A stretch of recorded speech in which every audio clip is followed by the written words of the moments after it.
Hello viewers, বিপ্লব ইলেকট্রনিক্সের পক্ষ থেকে আবারও আপনাদের সামনে আমরা একটি নতুন ভিডিও নিয়ে আসলাম। আশা করি ভিডিওটি আপনাদের কাজে আসবে। ভিডিওটি হচ্ছে পাওয়ার সেকশনের যে সাধারণত খুঁটিনাটি বিষয়গুলো, সেই বিষয়গুলো আমরা আপনাদেরকে বুঝিয়ে দিব। ইতিপূর্বে আমাদের চ্যানেলে একটি ভিডিও রয়েছে, সেটিতে আমরা বিগিনার থেকে অ্যাডভান্স লেভেলে যাতে আপনারা পাওয়ার সেকশনের কাজ করতে পারেন সেই সংক্রান্ত ভিডিও আপলোড রয়েছে। সেখানে পাওয়ার সেকশনের যে প্রাইমারি সেকশনটা সেটি এই সম্পর্কে বিস্তারিত আলোচনা করা হয়েছে। আমরা আজকে আপনাদেরকে যে সেকেন্ডারি সেকশনটা রয়েছে সেই সেকেন্ডারি সেকশনে কিন্তু অবশ্যই আলোচনা করব। এই সেকেন্ডারি এবং প্রাইমারি সেকশনের সাথে যে সম্পর্ক সেটা আমরা আপনাদেরকে অবশ্যই বোঝাবো। হবে একটি কথা বলি, আমাদের চ্যানেলে কিন্তু অবশ্যই আমরা ইলেকট্রনিক্স বিষয়ে বিভিন্ন ধরনের তথ্য এবং টিপস দিয়ে যাব। আপনারা অবশ্যই আমাদের চ্যানেলটি সাবস্ক্রাইব করবেন। আমাদের এখানে আপনারা একটি 24 ইঞ্চি টিভি দেখতে পাচ্ছেন। এটি কিন্তু 24 ইঞ্চি টোশিবা টিউব। এই ধরনের টিভি অবশ্যই আপনারা ফেলাই দিবেন না, কারণ অনেকে এই টিভিতে সার্কিটের দাম অনেক বেশি থাকার কারণে কিন্তু তারা এই টিভিগুলো ফেলাই দেয়। এই টিভিগুলোতে কিন্তু জেনারেল যে সার্কিটটা রয়েছে, আমরা আপনাদেরকে স্ক্রিনে সার্কিটটি দেখাচ্ছি। এই যে জেনারেল যে সার্কিটটা রয়েছে এই সার্কিটটাই কিন্তু লাগানো যায়। আপনাদেরকে আমরা দেখাই, এই যে ফ্লাইব্যাক এখানে লাগানো রয়েছে, দেখুন 10-10 এই সার্কিটে কিন্তু এই টিভির মধ্যে লাগানো যায়। এই সার্কিটটা আবার আল্ট্রা স্লিম টিভিতেও কিন্তু লাগা যায়। অবশ্যই আপনারা আল্ট্রা স্লিম টিভিগুলো ভেঙে ফেলবেন না। আমরা সেই সংক্রান্ত ভিডিও আমাদের চ্যানেলে আপলোড করব। অবশ্যই আমাদের চ্যানেলে যেদিন 1000 সাবস্ক্রাইব পূর্ণ হয়ে যাবে সেদিনই আমরা ভিডিওটি কিন্তু আপলোড করে দিব। অবশ্যই আমাদের চ্যানেলটি আপনারা সাবস্ক্রাইব করবেন। এখন আমরা আপনাদেরকে পাওয়ার সেকশনের যে সেকেন্ডারি যে সেকশনটা রয়েছে সেটি আমরা আপনাদেরকে বুঝাই দিব। যেমন এই ট্রান্সফরমারের কিন্তু এই পাশে যে এসি কাজ করে, এটা কিন্তু প্রাইমারি সেকশন। এই পাশে যখন ভোল্টেজগুলো বাহির হয়ে যায় সেটাই হচ্ছে সেকেন্ডারি সেকশন। এটা আপনারা মনে রাখবেন পাওয়ার সেকশনের। আর সেকেন্ডারি সেকশনের সাথে সম্পর্ক থাকে এই একটি ট্রান্সফরমারের আর এই যে পিসিটা আপনারা দেখতে পাচ্ছেন, সাইড ঠ্যাঙের যে পিসিটি, এই পিসিটির সাথে কিন্তু অবশ্যই প্রাইমারি এবং সেকেন্ডারি সেকশনের সম্পর্ক থাকে। এই পিসিটিতে কিন্তু এর ভিতরে রয়েছে এলডিআর, লাইট ডিপেন্ডেন্ট রেজিস্টার, যেটা আমরা লাইটিং এর মাধ্যমে যে রেজিস্ট্যান্স তার ভোল্টেজ কম বেশি হয় সেই সংক্রান্ত কাজে কিন্তু এই পিসিটির মধ্যে তারা করেছে। অবশ্যই এর সঙ্গে আর যে আনুষঙ্গিক সম্পর্ক থাকবে সেটা আমরা আপনাদেরকে অবশ্যই জানাবো। সেটি হচ্ছে এর সঙ্গে অবশ্যই একটি এনপিএন ট্রানজিস্টর থাকবে, সেটা 18-15 সাধারণত ব্যবহার করে থাকে, এবং একটি ভেরিয়েবল রেজিস্টার থাকতে হবে। ভেরিয়েবল রেজিস্টারের সঙ্গে কিন্তু থাকতে হবে একটি জিনার ডায়োড, সেটি 6 ভোল্ট অথবা 5 ভোল্ট হলেই কিন্তু ভোল্টেজ রেগুলেট করা হয়ে যাবে। এখন আমরা আপনাদেরকে দেখাবো। দেখুন, আমরা ইতিপূর্বের যে ভিডিওটি নিয়ে আলোচনা করেছি সেই ভিডিওটির মধ্যে কিন্তু এই সেকশনটা আপনাদেরকে কিন্তু বুঝিয়ে দিয়েছি যে এসি কিভাবে একটি সার্কিটের মধ্যে, যেমন এই যে একটি সার্কিটের মধ্যে কিভাবে এসি ওপেন হয়, ওপেন হওয়ার পরে মনে করেন যে সেটি কিভাবে ডিসি করার পরে প্রথম যে কোন ট্রানজিস্টরের মধ্যে ভোল্টেজটা থাকে সেটা আমরা আপনাদেরকে আলোচনার মাধ্যমে বুঝিয়ে দিয়েছি। আজকে আমরা বুঝিয়ে দিব সেকেন্ডারি সেকশন। সেকেন্ডারি সেকশনের বেলায় যে ভোল্টেজগুলো প্রয়োজন হয় সেটা হচ্ছে 110 ভোল্ট। 110 ভোল্ট কিন্তু অবশ্যই এখানে দেখুন এই চোপারটা রয়েছে, এই যে চোপারটা রয়েছে, এই চোপারটার মাধ্যমে কিন্তু 110 ভোল্ট কিন্তু এখানে তারা দিয়েছে। আমরা আপনাদেরকে দেখাচ্ছি এই 110 ভোল্ট কিন্তু সরাসরি এই যে ফ্লাইব্যাকে চলে গেছে। ফ্লাইব্যাক যে সাপ্লাই ভোল্টেজ রয়েছে এখানে কিন্তু চলে গেছে 110 ভোল্ট। 110 ভোল্ট এখানে গেছে, আর একটা 25 ভোল্ট নিচে নেওয়ার পরে যেখানে যে আপনারা ভার্টিক্যাল সেকশনটা দেখতে পাচ্ছেন, এই ভার্টিক্যাল সেকশনে কিন্তু একটা ভোল্টেজ দিছে। এই 25 ভোল্টটা কিন্তু অবশ্যই এখানে যে ড্রাইভার যে ট্রান্সফরমারটা রয়েছে এখানেও কিন্তু এই 25 ভোল্ট সাপ্লাই দেওয়া হয়। এটা অবশ্যই আপনারা মাথার মধ্যে রাখবেন। তারপরে যে একটা 16 ভোল্ট, এই 16 ভোল্টের দিয়ে কিন্তু যে রেগুলেটর যে ট্রানজিস্টরটা রয়েছে এই রেগুলেটর ট্রানজিস্টরে কিন্তু ভোল্টেজটা তারা দিয়ে থাকে। রেগুলেটর বলতে এই আইসি থেকে যখন আমরা রিমোট দিয়ে আইসিটাকে কন্ট্রোল করি, আইসিকে বলি পাওয়ার বোতামটা যখন অন করি তখন এখান থেকে কিন্তু একটা সিগন্যাল যায়।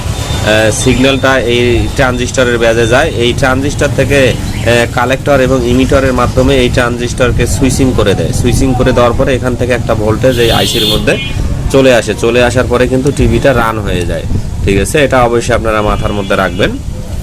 তারপরে যে আর একটা ভোল্টেজ রয়েছে সেটা কিন্তু অডিও সেকশনে চলে গেছে। আমরা আপনাদেরকে অডিও সেকশনটি এখানে দেখাচ্ছি। দেখুন এই যে এখানে ভোল্টেজটা কিভাবে গেছে, এই যে এইভাবে ভোল্টেজটা গেছে।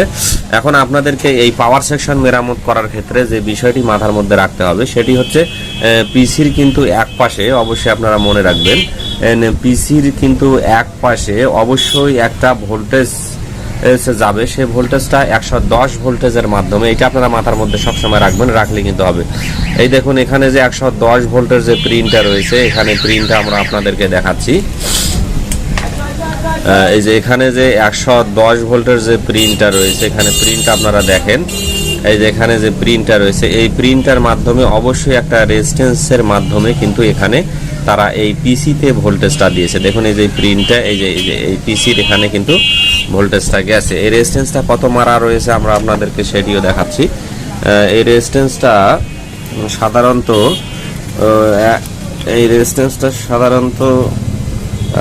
এখানে 47 কে একটা রেজিস্ট্যান্স তারা মেরেছে। 47 কে রেজিস্ট্যান্স দিয়ে কিন্তু ওই পিসিকে অবগত করেছে, এই পিসিটাকে অবগত করেছে যে এখানে 110 ভোল্ট রয়েছে, ঠিক আছে। তারপরে আপনারা অবশ্যই যদি পাওয়ার সেকশনের সমস্যা হয় অবশ্যই এই রেজিস্ট্যান্সটা দেখবেন। এই রেজিস্ট্যান্সটা কিন্তু প্রায় সমস্যায় পড়ে যায়। এখন আমরা আপনাদেরকে যে প্রাইমারির যেটা সেকেন্ডারি যে ট্রানজিস্টরটা, এই ট্রানজিস্টরের যে তিনটা লেগ থাকে আপনারা জানেন, বেজ, ইমিটর এবং কালেক্টর, এটা আপনারা মাথার মধ্যে সব সময় রাখবেন। সেই ট্রানজিস্টরটা সাধারণত 18-15 হয়ে থাকে। এই 18-15 ট্রানজিস্টরটা খুলে মেপে নেবেন, হয়তো ট্রানজিস্টরটা খারাপ থাকতে পারে। সেই 18-15 ট্রানজিস্টরের যে কালেক্টর রয়েছে, সেই কালেক্টরের সাথে অবশ্যই এখানে যে এই পিসির কিন্তু সম্পর্ক থাকবে, আমরা আপনাদেরকে দেখাচ্ছি। এছাড়া আমাদের কাছে আরও একটা সার্কিট রয়েছে, সেই সার্কিটটা আমরা আপনাদেরকে অবশ্যই দেখাবো। দেখুন এই যে এই ট্রানজিস্টরের এখানে দেখুন এই যে কালেক্টর লেখা আছে, যে সিতে কালেক্টর, এই দেখুন আর পিসির সাথে কিন্তু সম্পর্ক রয়েছে।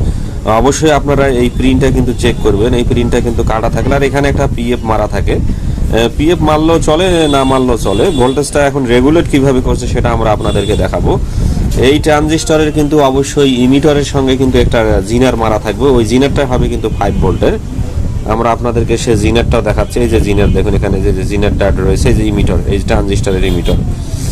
অবশ্যই যখন আপনারা এই ট্রানজিস্টরটা লাগাবেন, এই ট্রানজিস্টরটা লাগার ক্ষেত্রে অবশ্যই আপনারা বেজ, ইমিটর, কালেক্টর বের করে কিন্তু লাগাবেন, না হলে কিন্তু অবশ্যই এই পাশ থেকে বেশি ভোল্টেজ আসতে পারে, স্পার্কিং হতে পারে।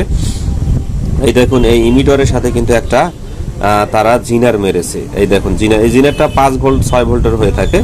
তারপরে আবার 110 ভোল্ট থেকে 150 কে একটা রেজিস্ট্যান্স দিয়েও কিন্তু এখানে ভোল্টেজ দেওয়া হয়। এই দেখুন 110 ভোল্টেজের যে লাইনটা আমরা আপনাদেরকে এখানে দেখাচ্ছি, এই যে 110 ভোল্টেজের লাইনটা, এখান থেকে দেখুন এই যে একটা রেজিস্ট্যান্স তারা মেরে দিয়েছে ইমিটরের উপর। এই বিষয়গুলো যদি আপনারা মনে রাখেন, আপনারা যদি এখানে ভোল্টেজ না পান তাহলে আগে জিনারটা মেপে দেখবেন, জিনারটা শর্ট হইতে পারে, জিনার শর্ট হলে কিন্তু কোনো ভোল্টেজ আসবে না।